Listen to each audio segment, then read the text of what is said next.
Selamat pagi, Ibu, Bapak, Saudara-saudara yang harus bahagia karena 3 keberuntungan. Harus bahagia karena beruntung terlahir sebagai manusia.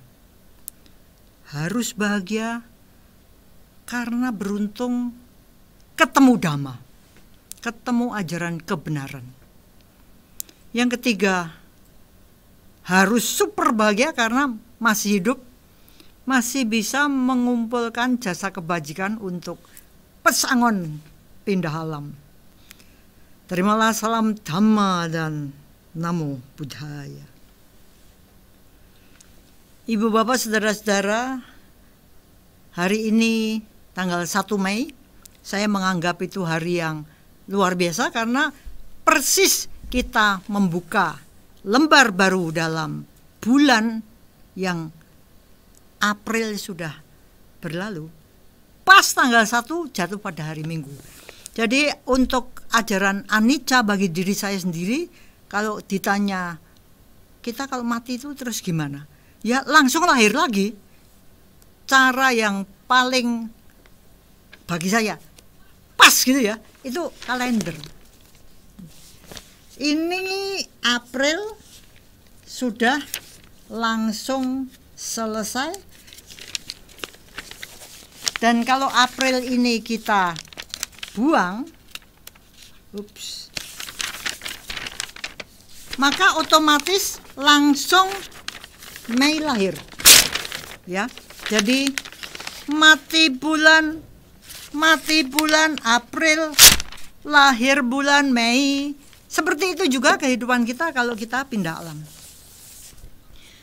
Bulan Mei ini menarik juga karena kalau kita lihat tanggal 2-3-nya, tanggal 2 dan 3 besok, itu merupakan hari besar, yaitu Lebaran.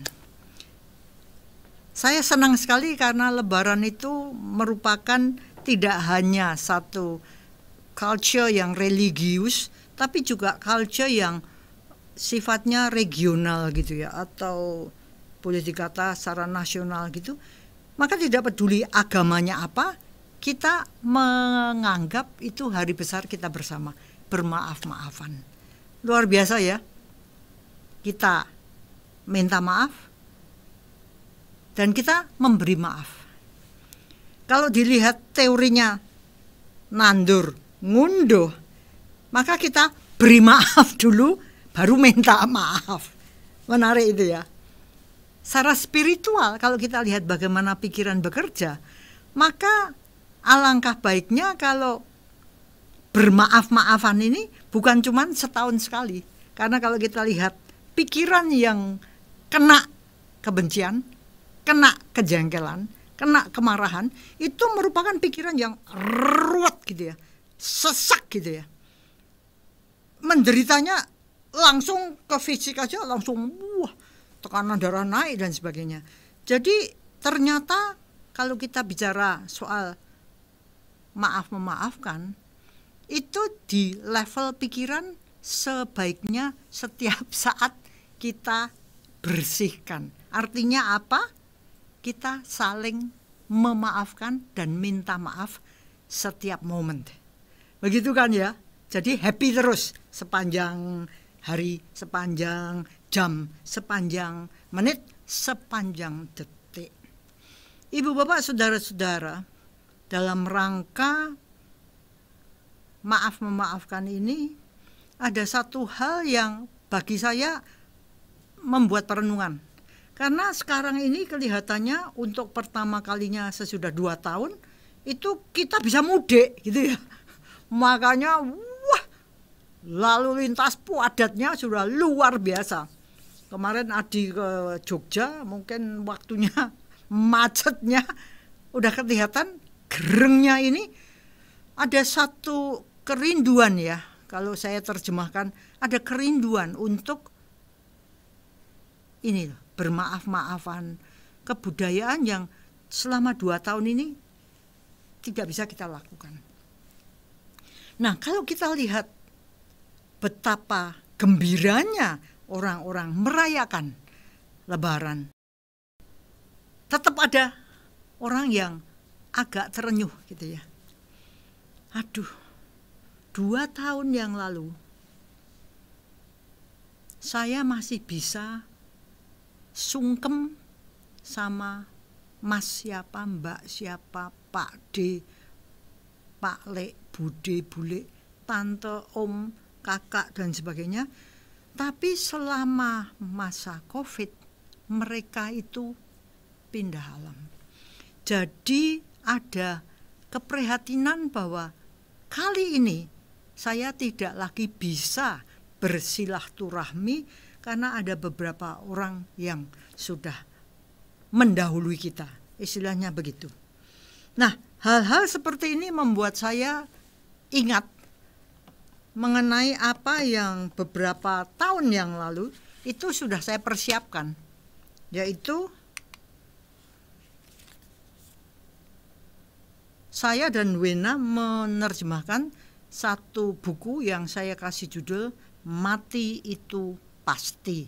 Lalu oleh desainer cover ini diberi seperti kita ini masuk ke pintu yang lain gitu ya. Buku ini saya siapkan kalau saya mati, jadi fotonya ditempel di sini. Ceritanya kayak gitu. Tapi ternyata apa yang diprediksi kan belum tentu apa yang terjadi. Jadi ternyata saya sampai sekarang belum mati dan buku ini sudah bermanfaat untuk beberapa orang yang kebetulan mendahului matinya dibandingkan saya. Jadi buku ini sudah diberi foto, bukan fotonya Lani Anggawati, tapi fotonya beberapa teman. Di dalam buku ini ada 2 artikel yang diterjemahkan. Yang satu mengenai anicca, tapi yang satu lagi mengenai orang yang menghadapi kematian karena dia udah tua banget. Ceritanya dikunjungi oleh seorang biku, dan kalau biku kan nggak bisa kasih materi ya, dia kasih dhamma. Saya baca itu saya senang karena wah ini bagus gitu ya. Ingatan saya pergi ke Parita yang mengatakan memiliki keterampilan. Keterampilan apa tuh? Mudah dilayani, mudah dirawat. Jadi kesimpulannya, kalau suatu ketika saya ini menghadapi sakit, ingatan pada saya sendiri, nasihat pada saya sendiri, kalau saya sakit jangan rewel. Gitu ya. Kalau saya sakit harus ada, kalau saya beruntung, kebetulan ada orang yang ngopeni saya, merawat saya. Jadi nasihat di dalam buku ini langsung menyentuh 2 pihak, yang sakit dan yang merawat. Nah, yang menarik adalah kita bisa menggunakan kesempatan ini untuk sama-sama meningkatkan diri. Jadi yang sakit juga meningkatkan diri dengan cara gimana? Kebaikannya ditingkatkan. Jangan rewel. Milikilah tahu budi, mengenal kasih sayang. Gitu ya. Kadang-kadang kalau yang sakit itu kan bisa rewel gitu. Bagaimana yang merawat? Yang merawat juga bisa menggunakan kesempatan ini untuk meningkatkan diri. Caranya gimana? Mempraktekkan cinta kasih, mempraktekkan welas asih, mempraktekkan kalau ada kemajuan ikut senang, mudita, karuna, apalagi meta. Kalau sudah nggak bisa apa-apa karena sudah diupayakan nggak bisa, ya kita UPK. Itu menarik. Di dalam buku ini, biku itu memberikan nasihat yang menurut saya bagus sekali. Yang saya ingat waktu ada orang-orang yang mengatakan, aduh kali ini lebaran berbeda banget. Gitu ya. Nah kalau kita lihat, sebenarnya mau apapun juga, kita ini meninggalkan warisan. Setiap orang itu meninggalkan warisan karena mesti harus pindah alam. Beberapa minggu yang lalu Adianto memberikan satu pemaparan tentang meninggalkan apa toh gitu. Bisa meninggalkan keturunan, bisa meninggalkan materi, tapi juga bisa meninggalkan gaya hidup. Maka kalau Anda lihat beberapa waktu yang lalu itu diperkenalkan gaya hidup seperti kapal pesiar yang kalau kita lihat kapal pesiar itu belakangnya nggak ada, ya udah hilang begitu saja. Atau gaya hidup yang tanah ladang, kita bekerja, kita mengolah. Dan kalau kita lihat tinggalan kita, banyak sekali karma baik yang berbuah, ijo royo-royo, gitu ya. Ini yang kalau kita lihat banyak karma baik yang kita lakukan, warisan kita ini bermanfaat. Tapi ada juga yang beberapa orang cerita pada saya, warisannya itu sebelum mati pun dia sudah menjadi beban. Karena kalau saya mau mati, saya meninggalkan utang pada keturunan saya.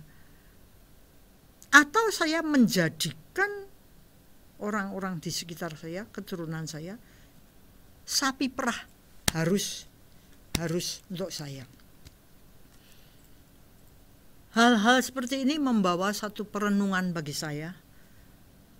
Apa yang mesti saya lakukan supaya kalau tahun depan Lebaran saya sudah tidak bisa menerima kunjungan ya sih nyuwun ngapura ya, minta maaf. Itu kan kalau kita ngomong-ngomong selama Lebaran gitu, ya kita mulai lagi, start again.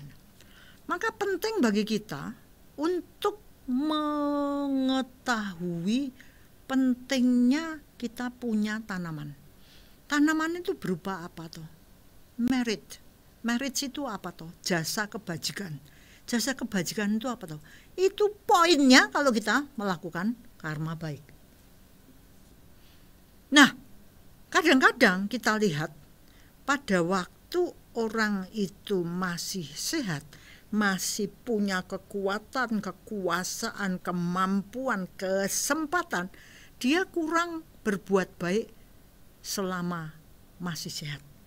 Semua yang dia lakukan itu untukku, ya. Jadi egoisnya setengah mati. Maka beruntunglah kita kenal Dhamma dengan berbagai panutan, pedoman, ajaran yang membuat kita waspada loh, waspada. Ada salah satu hal yang saya senang, seringkali saya renungkan supaya saya tidak kecegur di situ. Itu adalah carita, kecenderungan watak yang membawa penurunan. Jadi ibaratnya menjerumuskan kita. Apa itu? Itulah moha carita. Carita itu kecenderungan. Kecenderungan yang dikuasai oleh moha. Nah, moha ini selalu dompleng dengan loba dosa ya. Ibaratnya kalau uang koin gitu ya, sini moha, sini dosa. Atau sini loba, sini ada moha. Pokoknya moha itu dompleng gitu. Saya sering merenungkan sebenarnya moha ini dalam keseharian itu bentuknya kayak apa. Kalau terjemahnya sih kegelapan batin.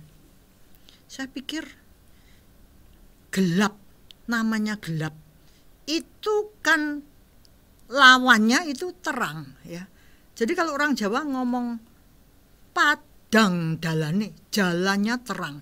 Ini berarti kita berlawanan dengan moha. Mencari jalan terang, itulah mencari amoha. Terjemahan lain dari moha ada yang ignorance, bodoh tidak tahu. Namanya juga tidak tahu. Makanya kita harus belajar supaya kita jadi tahu. Ibu bapak saudara-saudara, menarik sekali saya pernah ngomong-ngomong dengan orang yang mengatakan saya ini orang bodoh Bulani, tapi saya tuh mau pinter. Jadi saya ini sudah beberapa bulan ini selalu mendengarkan Dhammadesana Klaten. Pertamanya tuh saya enggak mudeng loh, ngomong apa itu, apalagi Bu Susan itu angel banget ya, kayak kuliah S2. Tapi sesudah saya balani, jadi dia ulang-ulang. Sekarang saya bisa mengikuti. Inilah amoha. Dia keluar dari kebodohan pikiran. Terjemahan lain dari moha adalah delusi. Delusi itu namanya deluded ya, orang yang berada dalam khayalan, tidak pada kenyataan. Jadi kayak mimpi. Saya lagi jelek gitu ya, urusan mimpi ini. Karena ada kasus di mana orang jadi gila gara-gara dia dipicu mimpinya. Ayolah, kamu harus bermimpi, kamu harus bermimpi. Wah. Nggak kuat syarafnya karena ketegangannya. Terlalu berat. Delusi bahwa materi itu harus dikejar, itu kan tanpa batas ya, nggak ada batasnya. Jadi sampai kita stroke karena tekanan darahnya terlalu tinggi dan sebagainya, itu karena kita diiming-imingi pandangan yang salah, hal-hal yang hubungannya dengan nafsu dan dikaitkan dengan ego, aku. Kemarin kita bicara tentang passion. Itu Adi ngomong, lucu itu. Passion itu sekarang banyak di mana-mana. Apa passionmu? Terjemahnya apa? Gairah, kesenangan. Wah, yang kita cita-citakan, yang kita idolakan. Adi cerita, menarik itu. Kata passion itu kalau dari bahasa aslinya itu ada kandungannya pain, penderitaan. Jadi orang itu salah kalau mengejar passion dengan bayangan itu menyenangkan. Karena di dalam passion itu pun ada derita. Bagus ya. Tapi kan secara umum kita ini kan sudah banyak dikelilingi, dicengkeram, dicaplok oleh moha. Gelap batin, batinnya goblok, terkungkung oleh delusi, pandangan salah, nafsunya semuanya untuk ku. Akibatnya kita nggak kuat lah. Maka menghadapi akhir hidup, kita semua ini kan menghadapi akhir hidup. Tuh. Ada orang yang mengatakan, jangan ngomong gitu loh. Takut kalau diomongi bahwa aku mau mati, aku ini sebenarnya dalam kondisi sekarat. Jangan gitu. Sudah mengkirik. Padahal sebenarnya kita ini harus latihan untuk menghadapi akhir hidup ini. Ibarat orang perang harus punya senjata. Senjata kita apa? Kita latihan mengendalikan diri. Kalau kita enggak terbiasa mengendalikan diri, kita dicaplok oleh lawannya. Apa itu? Ngumbar nafsu. Jadi bisa kita lihat orang-orang yang isinya itu cuman semua nafsu diumbar. Maka beruntunglah kita yang punya kesempatan dalam Dhammadesana Klaten ini. Gimana ya? Kita mengintrospeksi diri, melihat yang bengkok yang mana untuk dibenarkan, untuk diluruskan. Pola pikir yang butek, yang gelap itu gimana caranya kita jernihkan. Dengan cara gitu kita berubah menjadi baik, kita terus menanam kebajikan, kita terus mengumpulkan jasa kebajikan itu. Sehingga kita bisa mengatakan hidup kali ini saya tidak bergaya hidup seperti naik kapal pesiar. Hanya makan makan makanan sisa. Dengan pengetahuan bahwa kita ini harus menggunakan kehidupan sebaik-baiknya, maka ada semangat untuk berbuat baik. Ada semangat untuk memperoleh jasa kebajikan yang dibutuhkan untuk ditabung.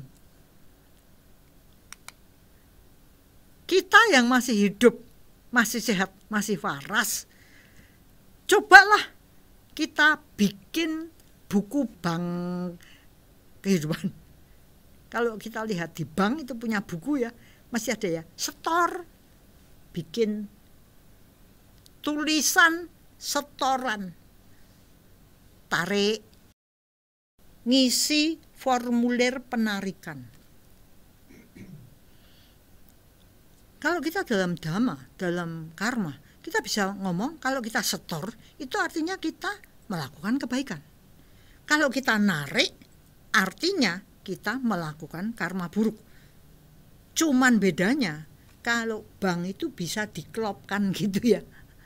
Saya setor 1 juta, narik 600.000. Saya masih punya simpanan 400.000. Plus minus jebret. Kalau karma tidak bisa, tetap berbuah sendiri-sendiri. Jadi bisa kita lakukan misalnya kebaikan, tapi sekaligus kita menuai kesialan. Ya itulah kehidupan. Tetapi harus diingat, kenapa kita harus hati-hati, waspada. Karena ternyata kalau pikiran itu termanifestasikan dalam ucapan dan perbuatan fisik, ini ternyata lebih seringnya kita ini kan kena pola kebiasaan, pola kecenderungan. Betul enggak? Ada satu situasi, terus kita mau apa? Itu kalau kita lihat, ternyata yang paling tuing muncul pertama, itu adalah kecenderungan. Biasanya gimana? Kebiasaan yang selalu dilakukan. Kalau kita mau rekap, bikin saldo, debit, kredit, balance, saldo gitu ya. Mari kita lihat hidup kita masing-masing. Selama hidup ini saya nandur apa? Saya panen apa? Saya nanam apa? Saya tuai apa? Maka kalau kita melihat dengan pandangan benar, tidak bisa lain, kita ini tetap harus punya perasaan aku harus nandur. Logikanya gitu, aku harus nandur, aku harus berbuat baik. Kenapa? Kalau kita lihat sejak bayi oek-oek, ini kita ini ternyata sudah utang loh. Kita ini udah utang kebaikan dari kehidupan. Dalam bentuk apa? Oek-oeknya aja, ada dokternya, ada perawatnya, ada peralatannya, mungkin ada rumah sakitnya. Kalau yang tidak bisa kasih susu ibu, susu sapi, maka ada banner yang ngomong anak sapi minum sapi dari sapi, anak ibu yang minumnya dari ibu. Mestinya seperti itu. Tapi dari produk ini kita utang. Itu gitu ya. Kalau sebelum itu kita utang satu kehidupan dari orang tua. Makanya aneh kalau ada orang tua yang mau punya anak, tapi dia nggak ngopeni anaknya dengan baik. Karena itu ngutangi. Masa nggak diurusi? Kan ya aneh. Sebaliknya anak kok bisa kurang ajar sama orang tua? Itu ya aneh. Dia nggak ngerti bahwa dia utang sama orang tua. Semuanya tuh dependent origination, semuanya saling bergantung. Adanya ini menimbulkan itu, ini menimbulkan itu, ini menimbulkan itu terus. Nah kalau kita merasa bahwa sejak kita oek-oek ini, kita ini sudah utang kebaikan, maka sudah logis kalau utang ya jangan ngemplang dong, jangan nggak bayar dong. Kita harus bayar. Caranya gimana? Kita bayar kebaikan pada orang-orang lain. Bukan aku utang sama orang tua jadi aku bayar sama orang tua. Enggak gitu. Air mengalir sampai jauh. Lagu Bengawan Solo seperti itulah.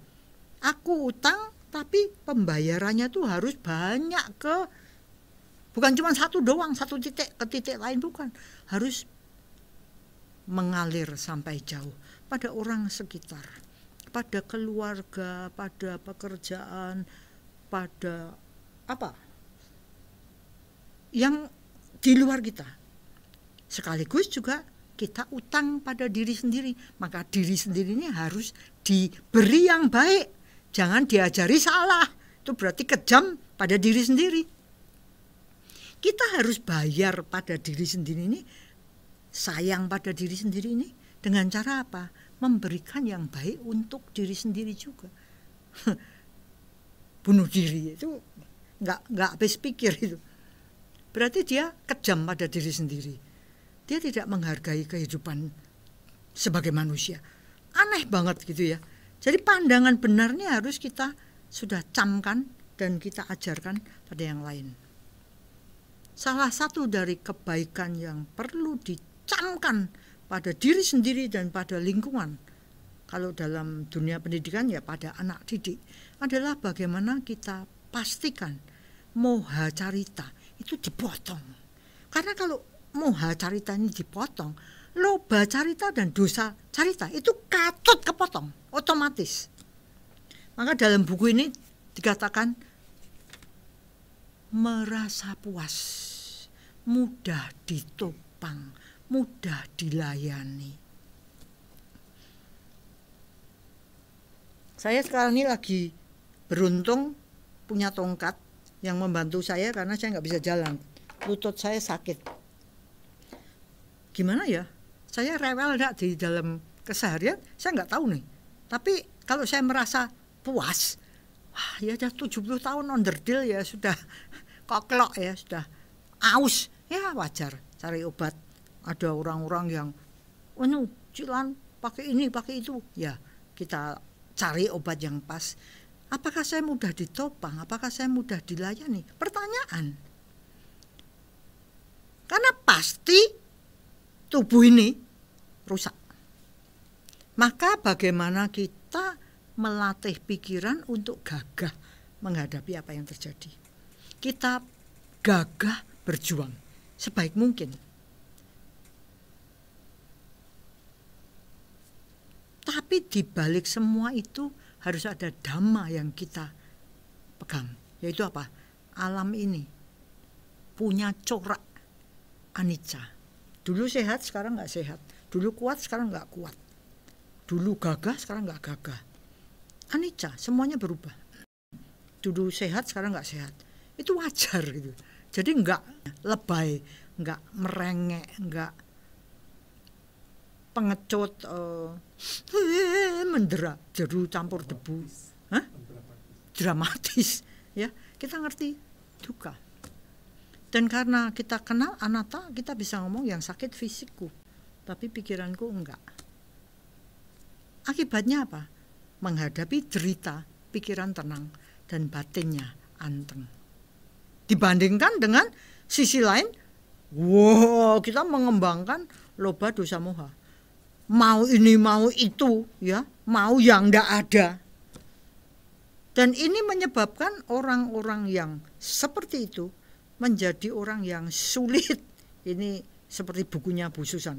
Orang yang rewel, orang yang bikin penderitaan dan bikin tambah menderita, baik untuk diri sendiri maupun orang yang merawat. Ada orang yang karena punya anak misalnya, merasa kalau saya sakit, kamu utang sama saya. Akibatnya apa? Jadi rewel kan? Akibatnya apa? Nuntutnya macam-macam. Saya katakan orang-orang seperti itu aduh kejam ya, karena sifatnya tuh memperbudak. Sok ndoro, majikan kamu budak. Menyandera emosi karena merengek-rengek. Orang lain bingung kelabaan, nggak ada gagahnya. Kalau tadi yang satu kita utang sama kehidupan, kalau ini enggak. Loba dosa moha itu merasa yang lain itu utang sama saya. Yang lain tuh bertanggung jawab atas kehidupan saya. Orang lain nanggung Saya cuma jawab. Namanya tanggung jawab. Kamu yang nanggung, aku yang jawab. Enak di kamu. Enak di aku, tergantung siapa. Tapi tanggung jawab itu bukan kamu yang nanggung, aku yang jawab, bukan gitu ya. Maka orang-orang seperti ini akan sulit dilayani. Dan dia menabur karma buruk ke sekitarnya. Dengan cara gimana? Dia merengek-rengek, pola pikirnya tuh, sikap mentalnya tuh cengeng, lebay, jual welas. Apa buahnya? Alih-alih dia dipelihara, dilayani dengan baik, orang lain sebel. Lama-lama sebel. Lama-lama kehilangan empati dan simpati. Dan lama-lama buahnya yang tadi jelek itu, rewel itu, akibatnya tidak akan memperlakukan dengan baik. Orang lain malah nggak mau ngurusi. Bagaimana kalau masih dilayani dengan baik, meskipun rewel? Perhitungan karma ya, rekap tadi ya, dia punya tabungan banyak dari masa lalu. Jadi meskipun sekarang dia banyak melakukan karma baik, kok ya tetap ada yang melayani. Tapi jangan lupa, lama-lama habis juga. Itulah yang dikatakan makan makanan sisa. Nah, sebaliknya, kalau kita mudah dilayani, berarti apa? Kita menabur karma baik ke sekitar kita. Akibatnya pola pikirnya itu pola pikir yang nerimo, bersyukur, berterima kasih. Dan apa buahnya? Baik yang sakit maupun yang merawat sama-sama meningkatkan parami. Oleh sebab itu, bisa dikatakan ada gunanya peristiwa sakit dan merawat itu bermanfaat bagi yang sakit dan yang merawat. Sama-sama menembus anicca, dukkha, anatta. Ngerti yang sakit ini cuma fisiknya, bukan pikirannya. Jadi orang sekitar juga membangkitkan motivasi untuk, oh yang sakit cuma fisik, gak apa-apa. Ayo mengurangi loba dosa moha. Ayo menerima apa adanya, mengenal kewajaran. Dengan cara gitu, kita lebih dekat dengan pembebasan. Nibbana. Itu dari saya. Tapi pasti ada tambahan lain dari Dr. Susan. Monggo Bu. Baik, terima kasih. Saya ulangi lagi bahwa pengantar bulani itu menarik ya bagi saya. Yang pertama adalah kalau kita tidak bersyukur bahwa kita dilahirkan sebagai manusia, kita akan punya moha carita yang besar. Nah, moha carita ini punya anak cucu, itu loba dosa. Jadi kalau mohanya kita pangkas, loba dosanya itu diharapkan akan menghilang gitu. Jadi kalau lost generation itu di loba dosa itu bagus ya. Kan kita ini takut ada lost generation gitu. Tapi kalau hilangnya generasi loba dosa itu saya kira bagus gitu. Nah, di PowerPoint saya tahun 2014 itu menulis buku tentang orang sulit. Dulu saya belum sangat mengenal apa itu esensi dari moha carita, loba carita, dan dosa carita gitu. Nah, saya menulis buku ini benar-benar berdasarkan apa yang saya pelajari selama saya S1 sampai S3 itu tentang kepribadian, tentang abnormalitas, dan bagaimana pengalaman saya itu berjumpa dengan orang-orang yang mudah dan orang-orang yang sulit.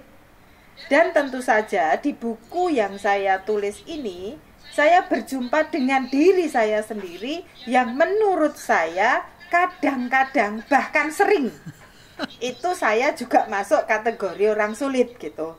Nah, kalau Bulani tadi bertanya apakah Bulani rewel atau enggak? Oh, rewel bagi saya. Apalagi kalau persoalan materi. Bulani itu rewel banget gitu, perfect.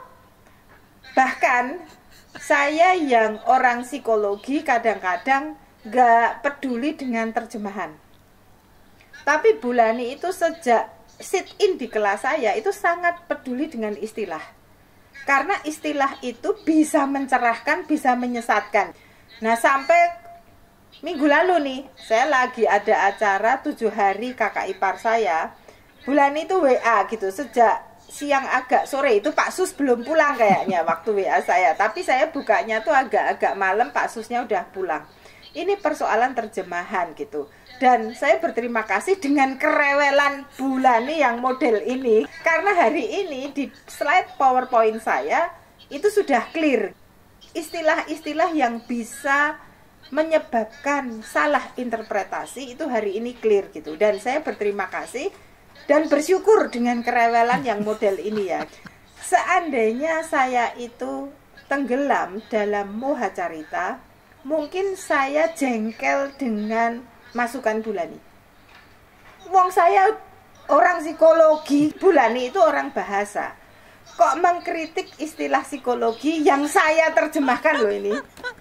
Bukan yang diterjemahkan orang lain. Kalau apa saya kena, saya males sih ngeladeni Bulani. Dan mungkin hari ini PowerPoint saya nggak akan saya revisi juga. Dan mungkin malah males kasih didik. Ngurusi orang rewel gitu tuh hari ini males banget.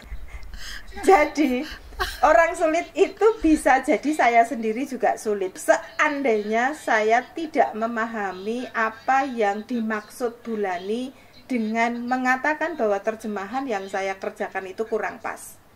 Itu artinya saya tidak bisa melihat jernih bahwa Bulani itu ingin membuat orang lain itu tidak tersesat. Seandainya saya itu masih di dalam moha carita, mungkin saya lebih baik memilih orang lain tersesat. Tapi sayanya itu nggak merasa malu. Saya nggak merasa perlu harga dirinya itu turun. Ini yang menurut saya yang membedakan saya dulu dengan saya yang sekarang. Jadi kalau saya dulu dapat kritikan, saya nggak peduli dengan karma baik. Orang itu akan miss, akan salah tangkap atau enggak, saya nggak peduli. Yang penting saya itu tidak merasa harga dirinya turun di depan Bulani. Bulani ini dokter aja bukan, ya toh DRA atau Bulani itu masih ada A-nya terus ya. Mungkin nanti sampai meninggal itu A-nya tetap gitu. Sementara A saya sudah hilang gitu kan. D besar, R kecil. Bulani itu ada A kecilnya tuh loh di belakang. Jadi ada A kecil sama enggak itu meaningful ya di dalam gelar gitu. Nah, ini yang membuat saya hari ini merasa perlu menggarisbawahi bahwa selama kita punya moha carita dengan anak cucunya itu loba dosa, maka orang sulit yang saya tulis di dalam buku saya itu akan tercipta. Nah, orang sulit ini tentu akan menyulitkan diri sendiri sebetulnya yang nggak disadari, dan tentu juga akan menyulitkan orang lain di sekitarnya. Nah, yang kedua itu yang perlu saya garis bawahi dari pengantar Bulani itu adalah kalau kita itu berbuat baik itu jangan berpikir untuk hanya membalas pada orang yang pernah memberikan kebaikan untuk saya. Ini yang menarik. Saya lalu teringat filmnya Pay It Forwards yang anak kecil ini punya gagasan, kalau kamu mau membalas jasa saya, lakukan kebaikan pada 5 orang lain, jadi bukan pada saya. Ini gagasan yang menurut saya sangat inspiratif, karena biasanya kita itu hanya berpikir untuk membalas budi pada orang yang melakukan kebaikan untuk saya. Itu kan berarti terbatas. Kalau yang baik pada saya cuma orang tua, menurut saya nih, berarti kan selama ini saya hanya akan melakukan kebaikan terbatas pada kedua orang tua saya. Tetapi kalau saya punya pandangan seperti yang disarankan Bulani tadi, bahwa berbuat baik itu tidak selalu semata-mata membalas budi orang yang sudah memberikan kebaikan pada saya, tetapi menanam itu ke orang banyak gitu. Nah, kalau itu yang dilakukan, maka buahnya pasti akan banyak, karena kita menanam pada orang-orang lain, terlepas apakah dia pernah melakukan kebaikan untuk saya atau bahkan tidak saya kenal sama sekali. Ini yang menarik buat saya, yang perlu saya garis bawahi sebelum saya masuk ke orang sulit. Nah, dalam buku saya sebetulnya ada banyak yang menyebabkan mengapa kita merasa orang lain itu sulit bagi kita. Tetapi saya tidak akan mengupas itu semua. Saya hanya akan mengupas mengapa kita sendiri itu bisa menjadi orang sulit dari sudut pandang loba, dosa, moha. Nah, sehingga sebetulnya siapapun itu orang sulit. Entah saya, entah Bapak Ibu, entah saudara sekalian, itu sebetulnya adalah orang yang penuh penderitaan. Itu yang ada di judul PowerPoint saya. Jadi mengapa dia sulit? Karena menderita. Mengapa dia menderita? Karena moha caritanya besar, yang beranak cucu, loba carita, dan dosa carita. Nah, dulu Bulani, sebelum saya mendalam tentang LDM, saya itu kalau ketemu orang sulit itu benci, Bu. Rasa-rasanya nggak pengen ketemu. Rasa-rasanya nggak pengen berkomunikasi. Setelah saya sangat paham LDM dan penderitaan, sekarang itu saya kalau ketemu orang sulit itu sedih, mesake, betul. Saya tuh merasa pengen nangis. Sebetulnya orang itu tuh penuh penderitaan.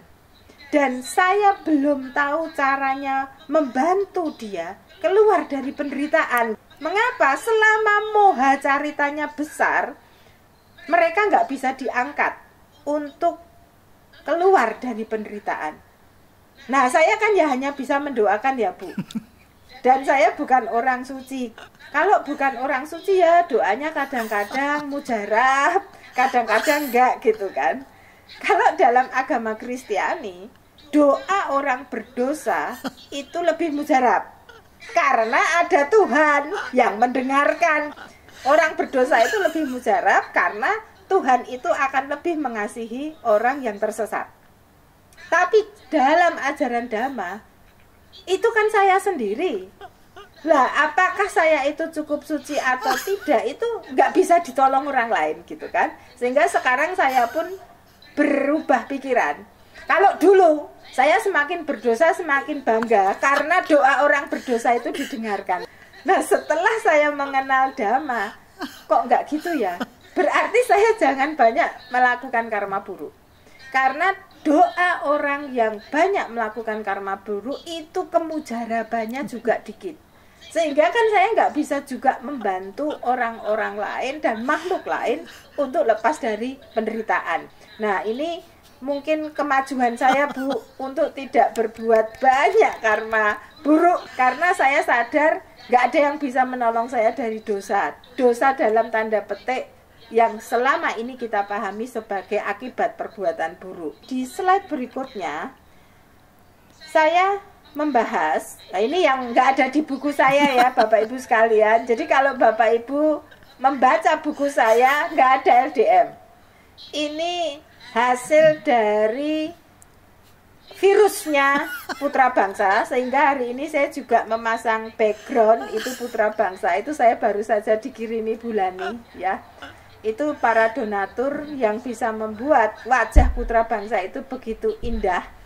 Dan di belakang saya itu adalah wajah Putra Bangsa sebagai akibat dari banyak orang melakukan karma baik untuk membuat aura Putra Bangsa itu terlihat meskipun malam hari. Terima kasih Bulani, saya diberi foto ini sehingga bisa saya jadikan background. Pak Adi Dan bangga itu- banget. Pak Adi bangga Oh, banget. Pak Adi ya. Tapi saya bangga pada perbuatan Pak Adi, bukan pada Pak Adi gitu. Nanti kalau saya bangga Pak Adi, dia moha gitu. Bener. Saya akan menjerumuskan Pak Adi dalam karma buruk. Bener. Nah, penderitaan kalau kita kaitkan dengan loba dosa moha, kalau dalam psikologi sebetulnya begini. Moha itu kan tidak mau mengakui kebenaran. Karena saya ingin memperbesar Ata, kan sebetulnya itu. Nah, dalam psikologi, cara orang memperbesar Ata itu adalah melakukan banyak mekanisme pertahanan diri. Nah, itu teorinya Freud tentang bagaimana orang itu bisa mengalami aneka gangguan mental. Nah, jadi orang sulit itu menderita dalam tanda petik gangguan mental. Nah, ini parah ya, Bu. Sudah menderita di dalam psikologi itu orang ini mungkin mengalami gangguan psikologis, bisa tarafnya sangat ringan, bisa tarafnya sangat berat. Taraf yang sangat ringan itu hanya menjengkelkan orang sekitar, tapi nggak perlu masuk rumah sakit jiwa, gitu ya. Nggak perlu minum obat antidepresan, nggak perlu minum obat anti panik, nggak perlu minum obat anti moha. Ada loh Bu, di psikologi itu anti moha, delusion, itu ada obatnya. Tapi ya itu obat aja gitu, nggak bisa menyembuhkan akarnya. Nah, orang yang tidak sampai masuk ke rumah sakit atau institusi rehabilitasi dan juga nggak sampai minum obat dari psikiater, itu tetap bisa menyulitkan orang-orang di sekitarnya. Dan ini yang lebih gawat, karena mau dikonsultasikan nggak ada buktinya. Wong dia nggak gila kok mau dikonsultasikan. Kalau mau dikatakan dia punya masalah besar, nggak kelihatan masalahnya. Malah orang ini bisa berkata, itu loh kalian yang bermasalah toh, aku nggak merasa punya masalah gitu kan. Nah, aneka mekanisme pertahanan diri yang di psikologi yang diajarkan oleh ahli psikoanalisa itu ada banyak sekali. Kalau kita baca bukunya P.B. Kramer, itu ada 101 defense. Ada 101 mekanisme pertahanan diri. Saya nggak akan nulis 101 itu ya Bu, bisa dibaca sendiri. Tetapi yang saya tuliskan di PowerPoint saya itu adalah yang sering kita pakai, yang berkaitan dengan loba dosa moha. Nah, biasanya itu penyangkalan. Saya itu menyangkal. Kalau tadi saya itu ternyata tidak cermat menerjemahkan, terus oleh Bulani diberi masukan, dan itu masukannya menjengkelkan ya. Bulani itu nggak tahu waktu loh kalau kasih masukan. Pokoknya pagi yo kasih masukan, saya lagi ngajar. Bisa malam sebelum Bulani tidur itu memberi masukan. Bisa sore hari, bisa makan siang. Kadang-kadang pakai permintaan, Bu bisa saya telepon. Wah ini emang ini pengganggu luar biasa di dalam hidup saya gitu ya. Nah kalau saya itu menyangkal, saya akan mengabaikan kebenaran bahwa saya kurang tepat menerjemahkan. Saya akan menyangkal bahwa saya punya perasaan tidak senang ketika Bulani memberikan masukan. Efeknya apa? Efeknya adalah saya tidak lagi menyadari bahwa atas saya itu sedang menguasai hidup saya. Nah, lalu menyangkal itu anak cucunya gitu ya. Kalau moha tadi punya anak cucu, menyangkal itu anak cucunya bisa dalam bentuk rasionalisasi. Itu yang saya tulis di situ. Rasionalisasi misalnya yang saya katakan, saya benar. Sudah betul, Bulani ini yang tidak paham dengan maksud saya. Lalu saya bisa menelpon Bulani dengan aneka argumentasi untuk membetulkan kesalahan saya. Itu salah satu bentuk anak cucu dari penyangkalan. Hal yang lain itu adalah bentuk proyeksi. Saya itu hari ini merasa tidak senang diberi masukan oleh Bulani. Nah, proyeksi saya itu adalah Bulani sebetulnya yang terganggu oleh terjemahan saya, bukan saya yang terganggu oleh Bulani. Nah, sehingga saya itu justru menuduh Bulani ingin menonjolkan diri, merasa tidak nyaman dengan terjemahan saya sehingga mengkritik saya. Padahal kan yang ingin menonjolkan diri sebetulnya saya. Tapi karena saya menyangkal, saya itu justru menuduh Bulani itu sombong banget. Ngapain sih ngeritik-ngeritik saya? Efeknya apa? Saya semakin tidak ingin mengubah tulisan saya, terjemahan saya yang salah. Karena kesombongan saya itu saya anggap itu milik Bulani. Itu bentuk anak cucu dari penyangkalan. Bentuk yang lain lagi itu adalah pemutar balikan. Sebetulnya saya itu jengkel terhadap Bulani karena Bulani itu membuat harga diri saya turun. Tetapi karena saya merasa nggak nyaman, kok bisa ya saya itu sombong? Kok bisa ya saya itu masih melekat dengan Atta? Padahal saya sudah memberikan Didi setahun lebih. Lalu saya memutarbalikkan dengan cara, reaksi pertama saya itu adalah saya itu menjadi mengubah emosi saya ke emosi yang sebaliknya. Yang jengkel dengan Bulani jadi merasa suka dengan Bulani, padahal itu bohong. Saya nggak suka dengan Bulani, saya itu jengkel, saya benci Bulani. Tapi kan saya merasa nggak nyaman nih, maka saya melakukan reaksi sebaliknya. Oh, lalu memuji-muji Bulani itu WA-nya, tapi itu munafik. Terima kasih ya Bulani, pokoknya Bulani paling hebring deh gitu. Padahal dalam hati saya kurang asem Bulani itu gitu ya. Ini mengganggu kehidupan saya. Nah, efek yang lebih parah lagi dari pemutarbalikan itu adalah saya merasa Bulani yang benci dengan saya. Nah, ini lebih gawat. Artinya Bulani ini tuh sudah memberikan Didi bertahun-tahun, bahkan bukan hanya selama pandemi.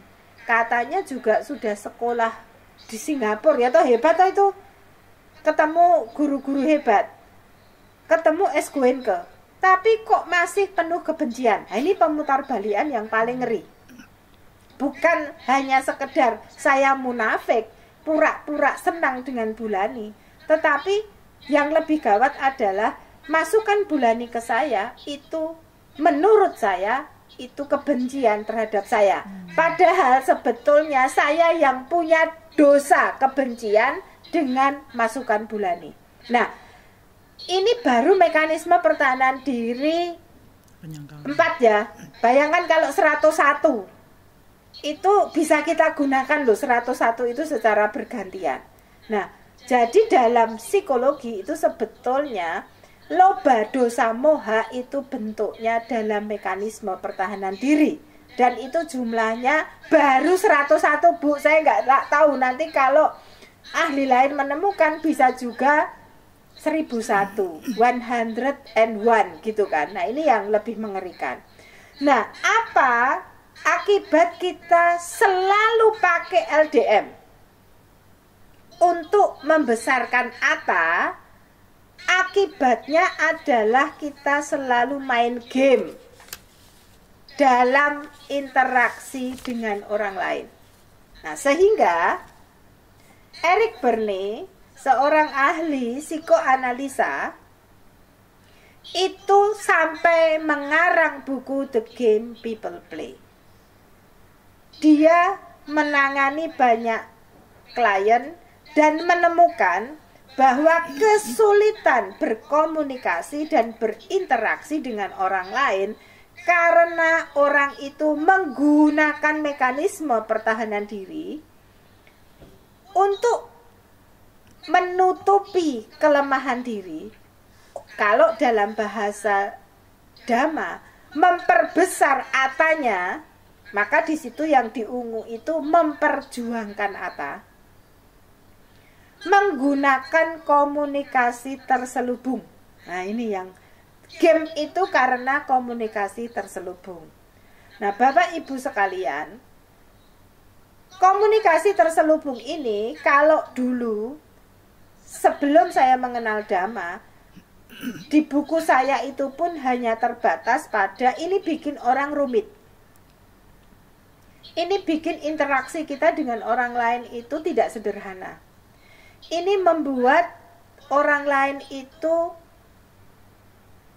mengeluarkan energi negatifnya, dan ini juga membuat saya itu mengeluarkan energi negatif saya untuk menstimulasi orang lain itu juga negatif. Itu dalam buku saya berhenti sampai di situ gitu. Nah, setelah saya mengenal Dhamma, ternyata menjadi orang sulit dengan komunikasi terselubung itu memperbesar karma buruk saya sendiri. Karena saya selalu mengkalibrasi loba dosa moha. Itu saya tingkatkan dengan aneka perbuatan dan pikiran. Nah, kan bulan ini mengingatkan kan, puff itu. Selain itu, saya juga menstimulasi orang lain itu melakukan karma buruk dengan puffnya juga. Nah, ini kan berarti menjadi orang sulit itu mengerikan ya. Saya nggak tahu kapan saya punya waktu bulan ini. Mungkin suatu saat, tapi saya nggak janji. Orang sulit ini akan saya bikin versi kedua menggunakan loba dosa moha gitu ya. Harus ini, janji Bu, harus janji supaya kelakon. Jadi mungkin dengan versi yang lain, sehingga tinjauan saya itu akan menjadi lebih berbeda dibandingkan sebelumnya. Nah, saya nggak tahu apakah kalau Kanisius nggak mau menerbitkan, pasti Putra Bangsa mau menerbitkan. Siap. Ini cita-cita gitu. Nah, ketika kita main game, saya merasa harus kembali ke penjelasan saya sebelumnya di Didi sebelumnya tentang ini. Nah, ini yang dievaluasi bulan ini ya. Dan saya kira ini sudah dipercantik juga, ada anak panah ke atas ke bawah. Ini jasanya Bulani dan Pak Sus. Saya kira Bulani itu dengan pemikirannya dan Pak Sus saya kira dengan teknologinya. Nah, ini sangat beda dengan PowerPoint saya awal dan lebih jelas. Plus minusnya itu juga lebih bagus, juga ada anak panah ke atas ke bawah. Nah, Eric Berne itu menjelaskan the game people play ketika berinteraksi dengan orang lain itu menggunakan status ego. Jadi masing-masing dari kita, itu saya ingatkan di sebelumnya adalah kita selalu punya 3 status ego. Ya, P itu parent, itu orang tua, kita selalu punya itu. Dari mana kita dapat status ego parent? Itu internalisasi dari interaksi kita dengan orang tua kita dulu, orang yang mengasuh kita, guru-guru kita, ataupun orang dewasa di sekitar. Dari mana kita mendapatkan status ego anak? Ya, pengalaman kita sebagai seorang anak. Dari mana kita mendapatkan status ego dewasa? Itu berkaitan dengan perkembangan fisik dan mental kita, mulai dari bayi sampai kita menjadi lansia, plus perjumpaan kita dengan aneka pengetahuan, perjumpaan kita dengan orang-orang bijaksana yang akhirnya bisa membuat kita menjadi matang dan dewasa, ya. Jadi, menurut Eric Berne, status ego yang matang itu yang dewasa. Sementara yang parent dengan yang anak, lihat dulu dia masuk ke kategori apa. Kalau dia itu masuk kategori positif, peduli dan pelindung, itu mungkin bukan status ego yang ideal, tetapi positif dan kontributif terhadap perkembangan orang lain. Tapi kalau masuk ke yang penganiaya dan penyelamat, the hero dan abuser, nah ini bukan lagi tidak matang, tapi ini akan membuat kita punya game dalam interaksi dan membuat kita itu menjadi orang sulit. Ya, itu kira-kira idenya Eric Berne. Nah, kalau kita menggunakan status ego anak macam apa yang itu membuat kita itu punya kontribusi atau tidak terhadap orang lain. Nah, itu lihat tanda plusnya. Kalau yang ada di sisi proaktif, itu aslinya bahasa Eric Berne itu adalah free child. Tapi waktu saya diskusi dengan Bulani, ada free, ada adapted, ini mungkin malah sulit diinterpretasi. Lalu saya ubah menggunakan istilahnya Stephen Covey. Ini saya jadi kreatif gara-gara dikritik Bulani, sehingga saya mengubah istilah aslinya dari Eric Berne menjadi istilah baru, dan ini saya pinjam dari istilahnya Stephen Covey. Nah, proaktif itu artinya apa? Sebagai seorang anak itu saya kreatif. Jadi status ego anak itu kita miliki ya, bahkan ketika kita lansia. Nah, ketika kita menggunakan status ego anak, kalau kita proaktif, kita akan menjadi pribadi yang kreatif dan spontan. Tidak jaim ya istilahnya. Jadi tidak pakai topeng, tidak pakai mekanisme pertahanan diri. Nah, contoh yang spontan itu adalah ketika Bulani ini contohnya memberikan semacam, bukan masukan ya. Kalau memberikan masukan itu adalah ego dewasa atau ego parent. Tapi spontan itu misalnya Bulani itu sedang mengungkapkan perasaan suka atau tidak suka misalnya dengan teori barat. Bulani mengatakan, "Bu, kok saya nggak cocok ya dengan teori barat?" Nah, kalau mengatakan nggak cocok, nggak suka, ini sebetulnya yang muncul adalah status ego anak. Tapi ini adalah status ego yang spontan, berani mengungkapkan ketidaksetujuan, berani mengungkapkan perasaan tidak senang dengan teori barat yang notabene itu adalah teori yang 80% dipakai di psikologi. Bahkan Bulani itu bisa ngomong, saya ingat ya waktu itu ngomong gini, memang kalau di psikologi itu apa-apa jadi rumit gitu. Saya masih ingat Bulani. Emang ilmu psikologi itu memperumit keadaan gitu. Sesuatu yang mudah itu bisa dibikin rumit dengan aneka teori. Itu saya masih ingat. Nah, Bulani itu berani mengatakan seperti ini secara spontan. Ini salah satu contoh ego anak yang spontan. Nah, tetapi tidak bermaksud untuk memberontak. Tidak bermaksud menjatuhkan saya sebagai seorang dosen dalam tanda petik, sebagai seorang pakar yang bergelut di bidang psikologi. Bukan itu maksudnya Bulani, tetapi secara spontan berani mengungkapkan pendapatnya. Nah, ini contoh anak yang proaktif spontan.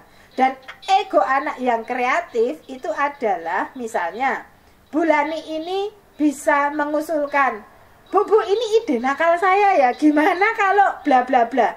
Jadi Bulani itu selain spontan jahil gitu loh, suka kasih ide kreatif, gimana Bu kalau bla bla bla, dan menjengkelkannya lagi, gimana Bu kalau siang ini tak jemput ke Jogja. Jadi kalau ini ego anaknya ini minta ampun, kalau udah muncul itu sulit dibendung.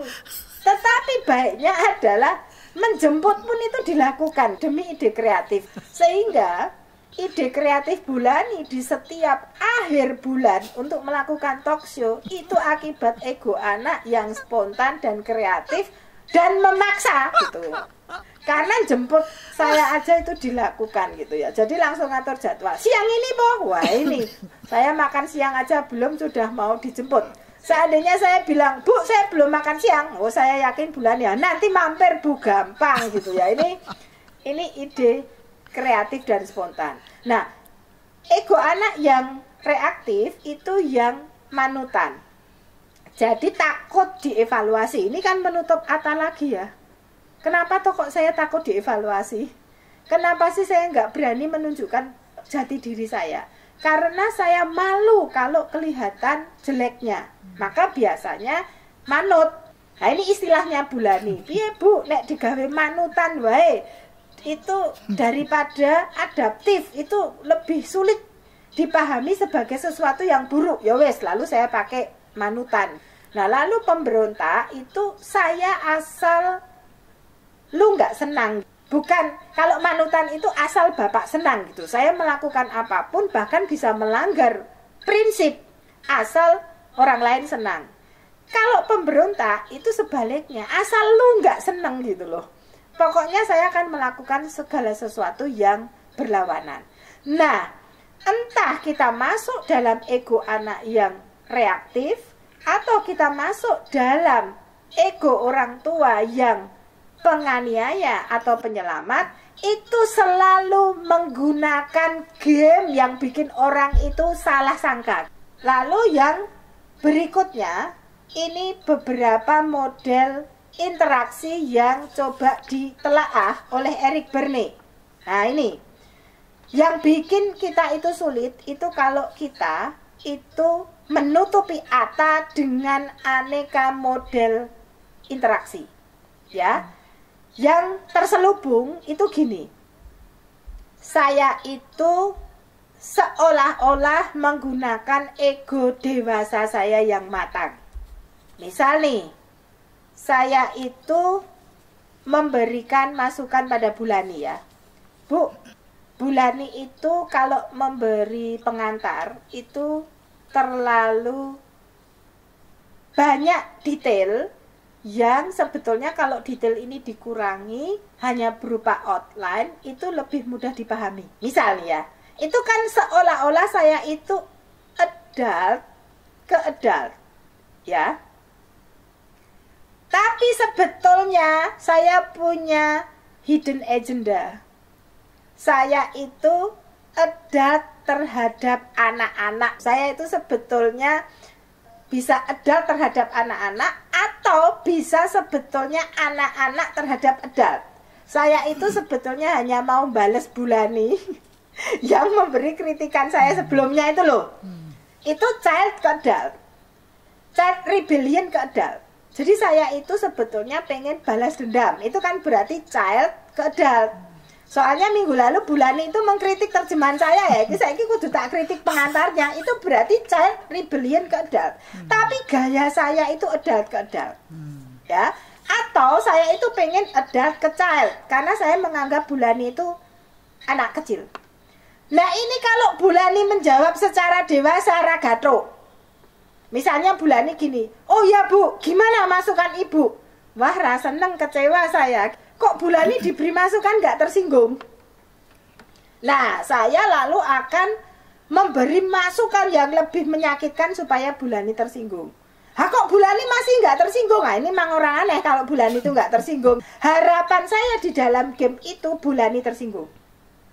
Sehingga jadi rumit. Yang dulunya itu memberi masukan sederhana menjadi rumit. Nah, ini terselubung. Yang kanan, itu sama. Bulani itu menjawab saya seolah-olah adult. Oh ya Bu, gimana masukan Ibu?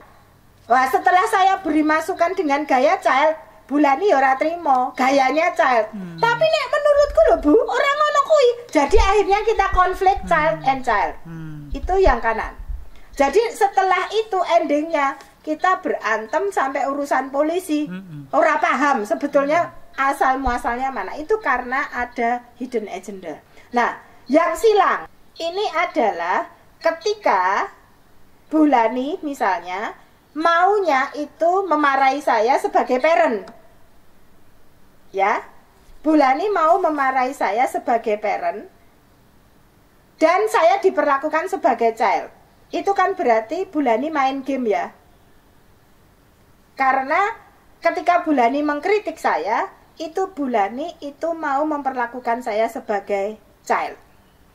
Itu adalah memang tujuan utama Bulani. Nggak ada yang terselubung kalau yang silang ini. Bulani memang mau memperlakukan saya sebagai child.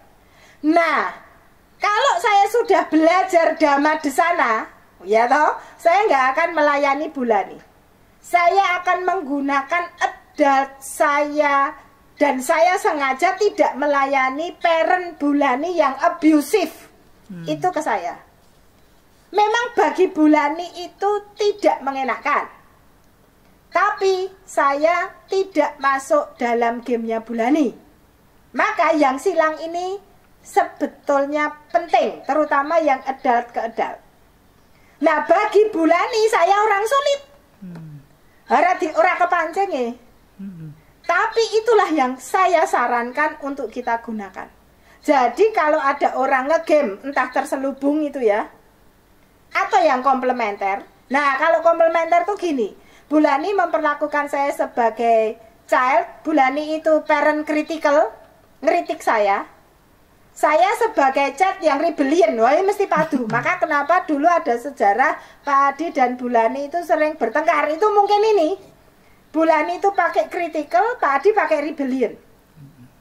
Jadi bertengkar, dan setelah selesai itu capek semua dan nggak paham sebetulnya yang menyebabkan pertengkaran itu apa. Nah, sehingga Bulani merasa Adi itu sulit, wis ki gawan bayi ki biar mesti karmane buruk gitu kan. Pak Adi juga merasa Bulani ki orang tua yang sulit, wis belajar Dhamma kok ya ora paham-paham. Akhirnya capek semua. Nah, itu komplementer yang bikin dua-duanya sulit. Nah, yang saya sarankan untuk kita lakukan bersama, kalau kita itu mengenal Dhamma, lakukan yang silang. Jangan terpancing game orang lain kalau kita tahu itu nggak benar. Jadi kalau seandainya Bulani itu saya tahu menggunakan ego parent yang abusive, kasar, kritik, suka menyakiti orang, gitu kan, ke saya sebagai child, dan Bulani itu berharap saya bukan child yang kayak Pak Adi rebellion, tapi Bulani berharap child yang manutan. Sehingga saya itu ngikut aja apa yang dikatakan Bulani, padahal Bulani itu nggak betul. Maka kalau saya mengenal Dhamma, saya harus menggunakan adult to adult. Terlepas Bulani kecewa, ya biar. Tapi intinya saya tidak memperbesar LDM-nya Bulani. Gimana kalau Bulani nggak paham? Ya diamkan aja. Memang belum hokinya, kata Bulani, untuk paham. Maka yang silang itu yang saya anjurkan, gunakan adult to adult dengan pengetahuan kita tentang Dhamma. Dan mungkin kita dianggap orang sulit oleh orang-orang yang LDM-nya besar, ora apa-apa. Maka nanti saya perlu buat buku kedua, tipikal orang sulit yang mengenal Dhamma, yang dianggap sulit oleh orang yang punya LDM. Di slide berikutnya, sehingga nanti kita akan masuk ke yang hijau. Ya, ini sering saya ulang-ulang di Dhamma Desana sebelumnya. Jika kita itu menggunakan adult to adult, kita itu akan merasa oke, karena saya tidak terjebak dalam LDM game orang lain, dan saya punya pandangan, kalau kamu paham dengan apa yang saya maksudkan, kamu pasti oke. Kamu pasti akan lepas dari penderitaan. Kamu pasti akan berhenti jadi orang sulit. Maka yang hijau ini harus kita pertahankan terus-menerus, bahwa saya oke karena saya punya bekal Dhamma, saya mengenal Dhamma, dan tidak masuk dalam game orang yang punya LDM, dan saya melakukan ini demi kamu oke, lepas dari penderitaan. Nah, sebelum saya tutup sharing saya hari ini, di slide terakhir saya mengutip kata-kata Dalai Lama untuk di hari yang fitri ini menjelang Lebaran. Orang pintar tahu cara yang baik untuk mengucapkan kata-kata. Ini ciri-ciri orang yang LDM punya rasionalisasi. Tetapi orang bijaksana ini yang sudah mengenal Dhamma, tahu cara untuk menggunakan kata-kata yang pantas diucapkan atau tidak. Selamat Idul Fitri, mohon maaf lahir dan batin, dan semua makhluk berbahagia. Dan semoga kita semua hari ini juga berbahagia. Sadu, sadu, sadu. Ya, terima kasih Bu Susan. Sebagai parent, saya mesti ngomong juga, mohon maaf lahir batin, saya minta maaf. Tapi sebelum saya minta maaf, saya maafkan dulu lah Bu Susan, karena salahnya juga banyak tuh. Luar biasa apa yang kita pelajari pada hari ini, dan ini sungguh amat menjadi sangu ya bagi kita besok menyambut hari besar Idul Fitri. Semoga pikiran kita lepas dari hal-hal yang buruk. Kita memiliki maaf bagi apapun yang bersalah pada kita, termasuk diri kita sendiri, sehingga pikiran menjadi bersih dan kita bisa terus berjuang untuk lepas dari lauba dosa moha. Semoga semua makhluk bahagia dan semoga yang terbaik datang pada kita semua. Sadu, sadu, sadu.